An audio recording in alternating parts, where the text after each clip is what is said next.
ይሄ ልጅ እኔ ከወር ከምናምን በፊት አይቼው ይሄ ኢትዮጵያዊ ነው እንዴ አይደለም መልኩም ስሙም ሳይው ይሄ እንደዚህ አይነት ታለንት ኢትዮጵያ ውስጥ አለ እንዴ እንደዚህ ያለው ምናምን ይሄ አበሻ ሊሆን አይችልም ብዬ አድንቄው ያለፍኩ ማለት ነውና አሁን ሰሞኑን አየዋለሁ እንደገና አሁን የሚሰራው ፎሎ አድርጌዋለሁ ያኔ ማለት ነው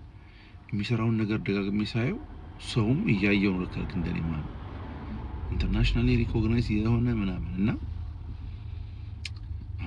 አሜዚንግ ፐርሰን ላይክ አንዳንድ ጊዜ ኢትዮጵያ ላይ ያለ ታለንት ማለት ነው እነዚህ ልጆች ናቸው እንግዲህ እነዚህ አሁን ሄዝ ያንግ በጣም ያንግ ልጅ ነው እና ምን ያህል ታለንት ያላቸው ልጆች እድሉን በማጣት እንግዲህ ነገሮች እያለፋቸው ያለ ማለት ነው ኢትዮጵያ ውስጥ ማለት ነው ይሄ ልጅ በኢንተርናሽናል ደረጃ ብዙ ሰው ሊሰራው የማይችል ብዙ ዲዛይነር ሊሰራው ኢንተርናሽናል ዲዛይነር ሊሰራው የማይችለው ነገር ነው ቀለል አድርጎ እንደዚህ በራሱ ዲዛይን እየሰራ እያሳያል ማለት ነውና